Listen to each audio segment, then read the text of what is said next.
Here we go again with this iPhone video. Okay, so I promise this is the last time I'm touching on this technology thing for at least a little while. So I've never had an Android phone before. I went from having a BlackBerry, which I'm sure everybody remembers, to having an iPhone, and the iPhone 5 was the greatest phone I've ever used, by the way.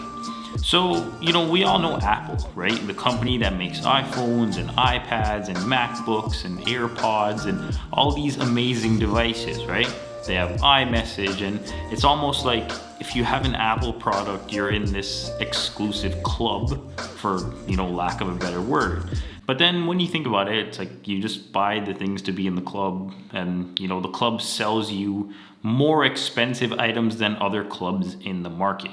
I mean, you can make an argument for convenience and the ecosystem, but, let's roll with it. So it's no secret that Apple knows the market. They know what their customers want, and they're basically the forefront of the market. Like, their customer experience and their customer service is second to none. They removed the headphone jack with the iPhone 7, and then every company proceeded to remove the headphone jack after Apple did. Apple wasn't the first company to introduce Face ID. It was actually allegedly on the Xbox Kinect all the way back in 2011, but Apple was the first to do it properly. Samsung and other companies did it before Apple, but those phones could be fooled by things like pictures and masks and stuff like that. So Apple was the first company to do it properly, or more securely, I guess you could say.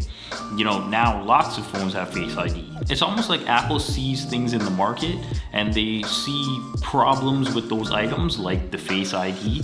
They fix the problem and then they release those items again, but with way better engineering and ease of use and stuff like that. Then other companies re-engineer their original products to catch up with Apple. That's essentially how the market goes.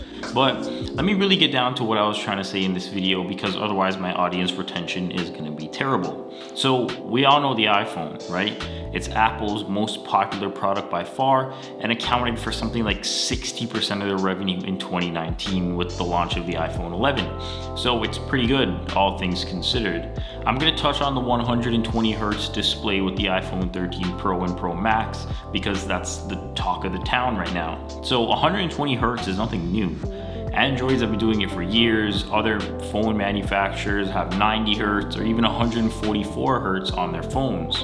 Real quick, if you don't know what 120 Hz is, it's just the refresh rate of your phone screen, right? If you've been on any iPhone up to this point, your phone has been refreshing at 60 Hz. 120 Hz just makes it seem smoother when you're like scrolling and things like that. So allegedly the Razer phone came out with 120 Hz all the way back in November of 2017. So does that mean Apple's 4 years behind? Not really. So Apple had this bright idea of making it so that when you're scrolling, whether it's on Facebook or reading an article or scrolling through your pictures, your phone is refreshing at 120, but when you're not scrolling, it's back to 60 or 30 or even 10, because you're not doing any scrolling. So it doesn't have to stay at 120, because then you're just wasting battery at that point.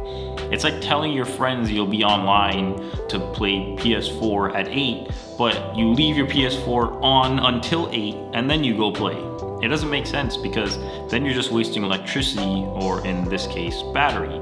So that was how they re-engineered their way around 120 Hz. See what I'm saying? But here's the thing with Apple. They know what their consumers want. I guarantee they watch reviews of products and they take note of what the reviewers are saying they want, and they probably write those things down, or they add it to a list, or whatever they do, right? And see, here's the thing.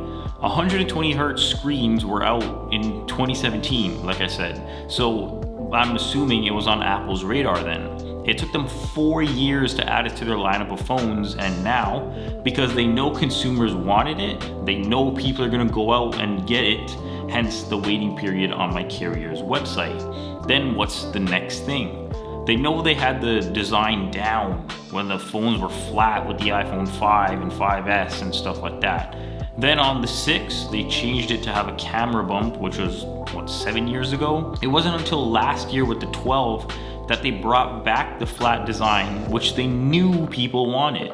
Now, people don't want a camera bump anymore, right? So that's gonna be the next thing on their list. They'll wait a few years and let the 120 hertz hype die down, and then they'll make it so that there's no more camera bump.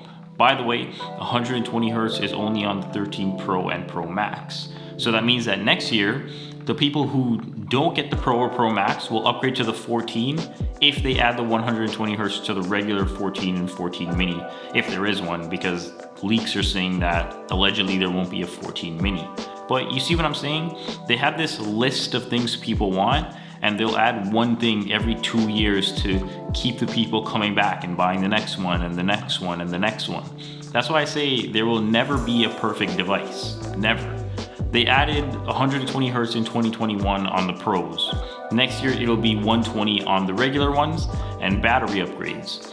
Then the next year it'll be 120, no camera bump, but they'll still have the lightning port. Then the next year it's 120, no camera bump, no lightning. And then the notch is also a big thing, right? I'm pretty sure there are Android phones without notches, so that will be another thing, that they add to their list. So it'll be 2024 or 2025 before we see a phone with 120 hertz and no camera bump and no lightning and no notch.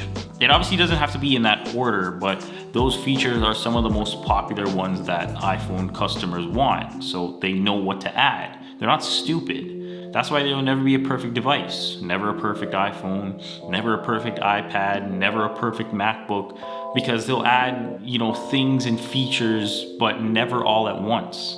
Also, as things get added, there'll be new features that Androids add or new technology that people want, and then it's a never-ending cycle, right? You cross one thing off at the top of the list, but then something else gets added to the bottom. Everybody's waiting for the 16-inch M1 MacBook Pro, and I'm willing to bet there'll be no SD card reader on a professional video editing computer. You have to buy the $49 USB-C to SD card reader. That's just the way it is. And to be fair, I feel like a lot of companies do that. It's not just Apple, right? Canon does it with their cameras. They purposely put little caveats in their new mirrorless cameras because they have to protect their cinema line of cameras. They can't add everything to the mirrorless cameras because otherwise everyone would buy those and no one would buy the cinema cameras unless you're a true professional shooting movies and stuff like that. I'm not sure where I'm going with this video now, but those are just my thoughts. Who knows? Maybe Apple will put USB-C on the phones next year and then everybody will be happy. But to be honest, I think they'd rather just remove it altogether before putting USB-C on it. And we might move to like MagSafe or something like that. Anyway, I know this probably could have been added to my last iPhone video, but I didn't think of this idea until after, so that's why you're getting it in a new video form. See, I have OCD and I just want everything to be uniform, right? You charge your phone with USB-C, you charge your iPad with USB-C, you charge your MacBook with USB-C and everything else. But unfortunately, that's the world we live in. A world with some Lightning, some MagSafe, some USB-C, and some other connectors. I will say though, I'm glad micro USB has been getting phased out because micro USB was just terrible. Anyway, I hope this video opened your eyes in some way as to the world of technology and the things that they do. And most of all, I hope this video brought you some value. And as always, thanks for watching.